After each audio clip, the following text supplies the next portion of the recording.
quizás ha sido algo nuevo.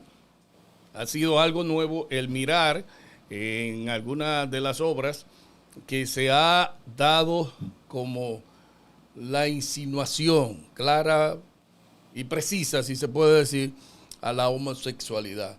Y en una de tus intervenciones que haces como presentador, hasta dijiste esa palabra de que un sacerdote permitiendo eso. ¿Por qué lo dices y qué ha pasado con estas obras que, por ejemplo, fueron de las primeras que se hablaron, que insinuaba lo que es la homosexualidad? Mira, es que en ambas, la sinopsis que te describe la obra, ninguna me dijeron que tenía nada de eso. ¿Verdad? Entonces, inclusive el cuerpo directivo acordó que vamos a tener que pedir video de la obra. Una revisión. Claro, porque por ejemplo, la primera es más sutil, es una señora que el problema central es que el hijo se le fue, el marido es psicorrígido y ella tiene que tener todo esto en su mente. Bien, pero el hijo se fue con otro hombre, ¿verdad? Y el papá no acepta esa realidad de la casa.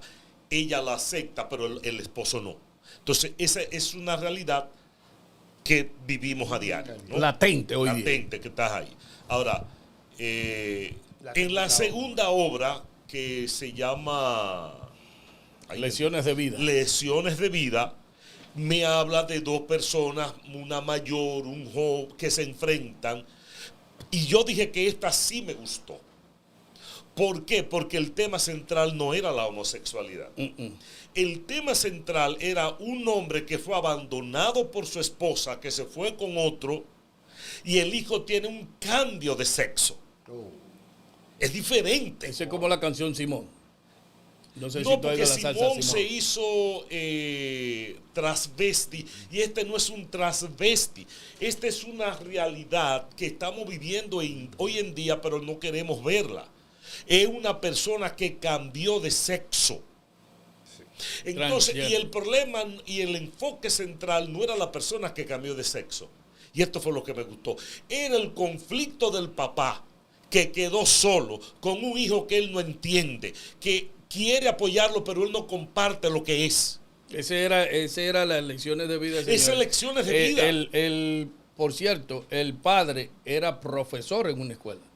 Es el que escribió la obra. Ajá. Pero el protagonista de la obra es una persona que quiere a su hijo, pero no quiere lo que él es. Está solo y tuvo que criar a su hijo. Pero el hijo quiere cambiar de sexo. ¿Cómo apoyarlo cuando él no cree eso? Entonces el dilema es del papá, no del hijo. No es la profesora. El protagonista es él. Con esto, yo decía, es la primera vez que yo he visto que el problema de la homosexualidad, del lesbianismo, no se enfoca en esa persona, sino en los padres, cómo lo sufren. Y por eso yo digo, esto sí me gustó, porque es la primera vez que he visto una obra desde esa óptica. Se podría decir, padre, entonces, que tanto la primera obra de Elvira Taveras y la segunda, obviamente, de estos jóvenes, Mauricio y Fabricio y compañía que vinieron, ¿verdad?, que son de Salvador. No, estos son del teatro Thalía. Thalía, de Nueva York. Españoles de Sí, Nueva York, exacto. Sí, y estaba Fabricio y otro, no recuerdo el nombre, que ahora tenía la pareja español.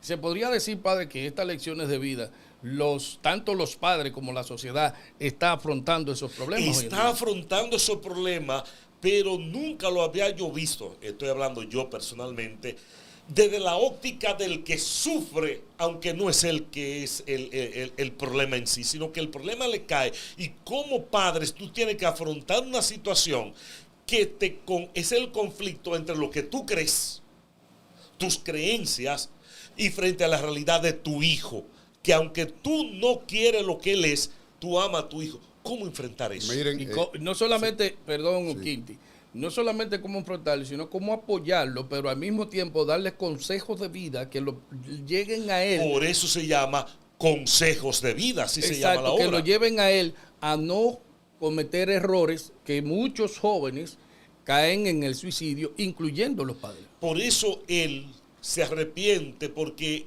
el hijo cae en una depresión y él lo que le dice, tú eres una vergüenza para mí, jamás quise tener un hijo así, tú eres lo más malo, yo me siento tan avergonzado de ti. Y después dice él, pero yo lo que lo empujé fue a que se suicidara. Pero es la realidad, o sea, él no comparte ese estilo de vida.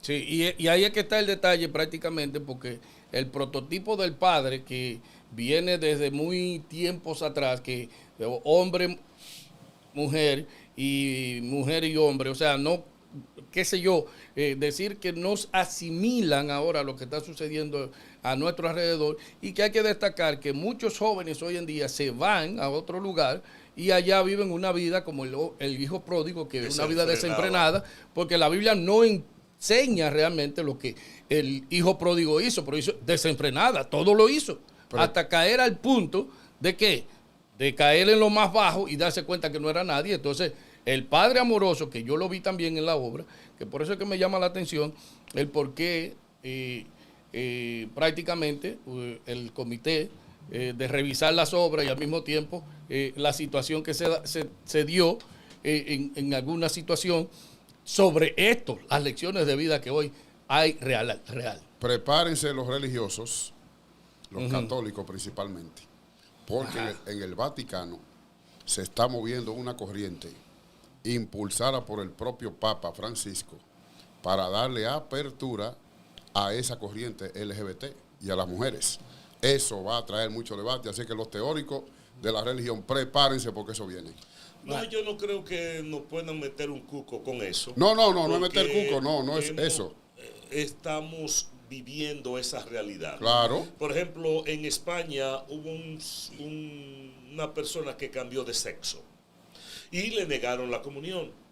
Y él escribió al Papa, a Francisco, solamente para desahogarse.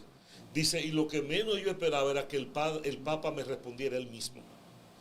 Y el Papa le respondió y lo mandó a buscar.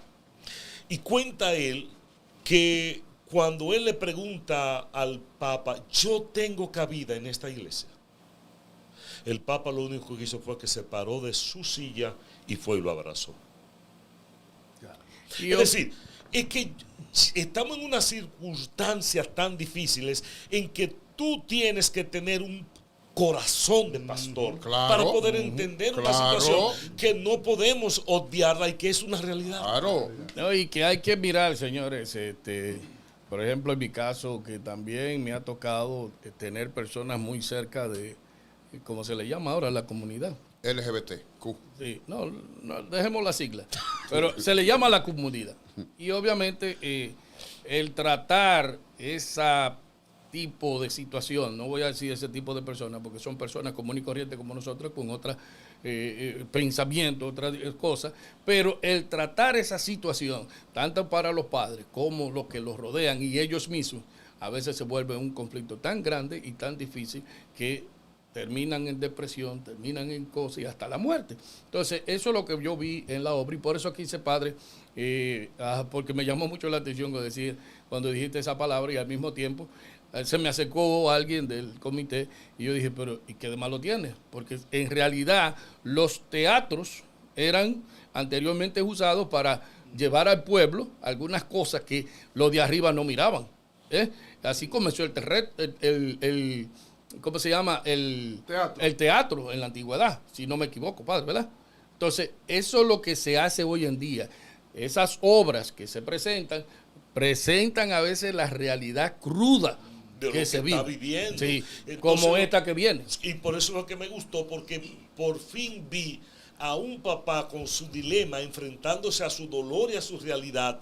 Y fíjate que ahí no se tocó el homosexual ni nada de eso, no. Era el papá con su dolor, cómo él tenía que sobrellevar. Lidiar con eso. Y lidiar con esa realidad. Y la sociedad. Pero mira, en la primera obra de Elvira, yo miré que el trastorno de la situación, de que se le fue el hijo, de que del problema con el papá, también te lleva a ti como a decir, pues yo soy homógamo. Así que se llama la palabra. Homógamo, ¿para qué se dice? Ayúdame, que tú eres metapoeta y lector. Yo leo poco ya. Monógamo. Monógamo. Pero quise decir que la persona dice, yo me voy a quedar solo, y a veces hace cosas que tú dices, y hasta lo exterioriza. Y tú dices, ay, pero fulano ya se fue. No, señores, trastorno. Y muchas de esas cosas que suceden son trastornos. Como decía alguien un día, antes era prohibido, después fue siendo como una moda, después qué sé yo qué. Y ahora es obligatorio. No ha llegado todavía. Gracias, padre, por contestarme. A mí me gustaría autoinvitarme para mañana. Mañana, ¿qué? Por el toque y el enfoque sobre Haití. Sí. ¿De dónde es eso? No, En el programa. Yo le mandé un video ahí.